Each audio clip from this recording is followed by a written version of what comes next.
আসসালামু আলাইকুম viewers, welcome to my new video.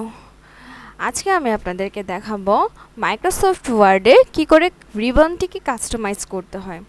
তো এই যে আমাদের এখানের যে রিবনটি রয়েছে, এখানে আমরা ফাইল বা অপশন দেখতে পাচ্ছি, home, insert, design, layout, reference. তো এইরকম আমরা অনেকগুলো দেখতে পাই, কিন্তু আমাদের সবসময় সবগুলোতে কাজ করার দরকার হয় না। উল্টো আমরা যখন কোনো কাজ করতে চাই, যেটা কিনা অনেক বেশি আপনার খুব বেশি বড় কাজ করতে যাই, তখন আমাদের দেখা যায় যে আমাদের সবগুলো ট্যাব ইউজ করার দরকারই হয় না।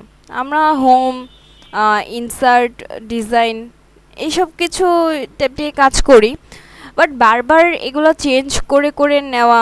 এখানে ডিজাইন থেকে আমি ওয়াটারমার্কটা ইউজ করব, যে আমি যে সাপোজ আমি যেই কাজটা করব, এই কাজের মধ্যে আমার ওয়াটারমার্ক প্রত্যেকটা পেজে ইউজ করা দরকার, বা পেজ কালারগুলো।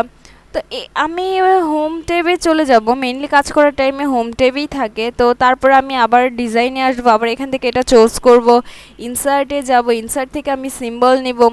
তো এই কাজগুলো একটু বেশি সময় সাপেক্ষ, যার কারণে আমরা চাইলে আমাদের রিবনটিকে কাস্টমাইজ করে আমরা নিজেদের একটি ট্যাব বানিয়ে নিতে পারি। তো চলুন দেখি কি করে এটা বানাতে হবে। তো প্রথমেই আমরা ফাইলে চলে যাব, ফাইল থেকে আমরা অপশনে যাব। তো যখনই আমরা অপশনসে ক্লিক করলাম, তখন এখানে আমরা দেখতে পাচ্ছি জেনারেল, ডিসপ্লে, প্রুফিং, অনেক অনেক অপশন রয়েছে। তো এখান থেকে আমরা রিবনটিকে যেহেতু কাস্টমাইজ করব, তো আমরা কাস্টমাইজ রিবনে চলে যাব। কাস্টমাইজ রিবনে আসার পর এখানে আমরা আমাদের দেখতে পাচ্ছি যে দেখেন এখানে হচ্ছে আমাদের যেই রিবনটি রয়েছে সেটি এখানে দেখাচ্ছে হোম, এই যে হোম মেনু, তারপর হচ্ছে ইনসার্ট, এই যে ইনসার্ট রয়েছে, মানে আমি এখন এটাতে রয়েছে, ইনসার্টে রয়েছে, তাই এগুলো দেখাচ্ছে যে ইনসার্টে আপনার পেজ রয়েছে, টেবিল রয়েছে, যে পেজের অপশন রয়েছে, টেবিলের অপশন রয়েছে, তারপর রয়েছে ডিজাইন, এই যে ডিজাইন মেনু, তারপরে হচ্ছে লেআউট, এই যে লেআউট।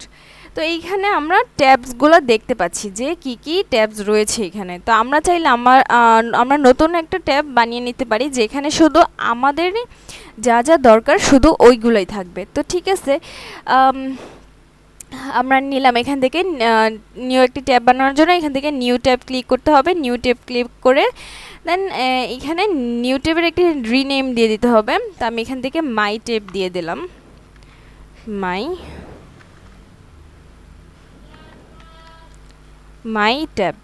ওকে, তো এখানে দেওয়ার পর আমি ওকে ক্লিক করে দিলাম। এই যে আমার এই নতুন যেই ট্যাব ওপেন করলাম সেটার নাম মাই ট্যাব। তো এখানে আমি দেখতে পাচ্ছি নিউ গ্রুপ।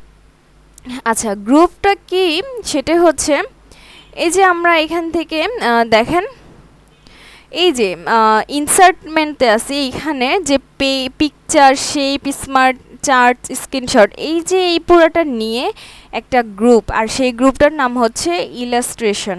তারপরে এই যে এইখানে আবার add ins, get adds in, my adds in, এগুলোর নামটি হচ্ছে অ্যাড ইনস্ট। তো তারপরে এই যে এইখানের নাম হচ্ছে মিডিয়া, লিঙ্কস। তো এগুলো সবগুলো হচ্ছে এক একটা গ্রুপ। ঠিক আছে, এগুলো একটা গ্রুপ, এটা একটা গ্রুপ, এই গ্রুপের নাম। তো আপনি চাইলে এখানে গ্রুপের নাম দিতে পারেন, আর গ্রুপের নাম দিতে না চাইলেও কোনো সমস্যা নেই। তো এখান থেকে আমি আমার ট্যাবে কিছু আমার দরকারি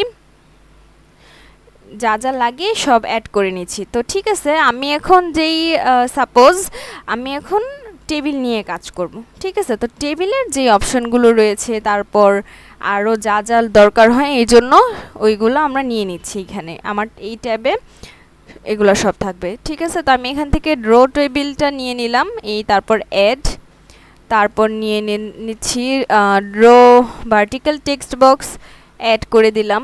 তারপর আমি কি নিব, কপি, এটা অ্যাড করে দিলাম, কাট, এটা অ্যাড করে দিলাম। তারপর আমার কি দরকার হবে, সাপোজ আমার দরকার হবে ফন্ট কালার, সেখান থেকে আমি ফন্ট কালার ইউজ করে দিলাম। তারপর এখান থেকে আমি টেক্সট স্টাইল ইউজ করব, তো আমি এটাও ইউজ করে দিলাম। তারপর এগুলো যখন আমি সব করা হয়ে যাবে, দেন আমি এখান থেকে ওকেতে ক্লিক করে দেব।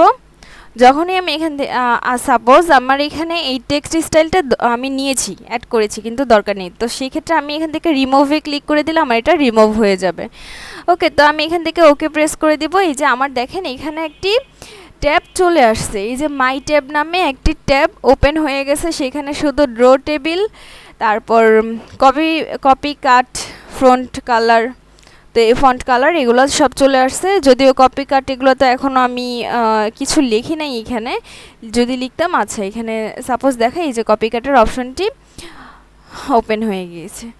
ওকে, তো এইভাবে আমরা হচ্ছে একটি রিবনকে কাস্টমাইজ করতে পারি। আচ্ছা, আমরা তো একটা রিবনকে কাস্টমাইজ করব, আমরা কি এই যে কুইক অ্যাক্সেস টুলবার, যে এই যে উপরের ছোট কর্নারে সেভ, রিডো, আনডো বাটন রয়েছে, এটাকে কি আমরা কাস্টমাইজ করতে পারবি? হ্যাঁ, এটাও আমরা কাস্টমাইজ করতে পারবো। এটাও কাস্টমাইজ করার জন্য সেম, আমরা ফাইল থেকে অপশনে যাব, অপশনে যাওয়ার পর আমরা এখানে কুইক অ্যাক্সেস টুলবারে যাব। কুইক অ্যাক্সেস টুলবারে যাওয়ার পর আমরা এখান থেকে অল কমান্ডসে ক্লিক করে দেব, তাহলে এখানে আমাদের সবগুলো কমান্ডস চলে আসবে। ওকে, তো আমরা এখানে দেখতে পাচ্ছি যে আমাদের যে উপরে কি বাটন রয়েছে, 3টা বাটন অলরেডি, সেভ, আনডো, রিডো, এই 3টা অপশনই আমাদের এখানে রয়েছে। তো আমি চাচ্ছি আমার এখান থেকে আমি হচ্ছে স্পেল চেকিংয়ের একটি অপশন রাখবো। ওকে, আচ্ছা, এই তো স্পিক, এটা হচ্ছে আমার টেক্সট ফাইলকে আপনার ভয়েসে কনভার্ট করতে পারবে। তো চলে আসলাম, দেখেন আমার এখানে এটা অ্যাড হয়ে গিয়েছে। তো সাপোজ আমার এখানে কিছু দেখি, আচ্ছা আমার এখানে এই যে লেখাটা রয়েছে, এইটাকে আমি এখানে আমার টেক্সট আকারে আছে, তো আমি এখন এটা ক্লিক করে দিলাম। দেওয়ার পর আমার এখানে দেখতে পারবেন যে এটা সাউন্ড হচ্ছে, যে এখানে যা যা লেখা আছে সেগুলো আমাকে পড়ে শোনাচ্ছে। একটু ওয়েট, দেখেছেন? তো আমরা এটা শুনতে পাচ্ছি। ওকে, তো সেমভাবে আমরা এখান থেকে রিবন ট্যাবটাকেও কাস্টমাইজ করতে পারি, রিবনকেও কাস্টমাইজ করতে পারি। ওকে, ঠিক আছে, আজকের ভিডিও এই পর্যন্তই। আসসালামু আলাইকুম।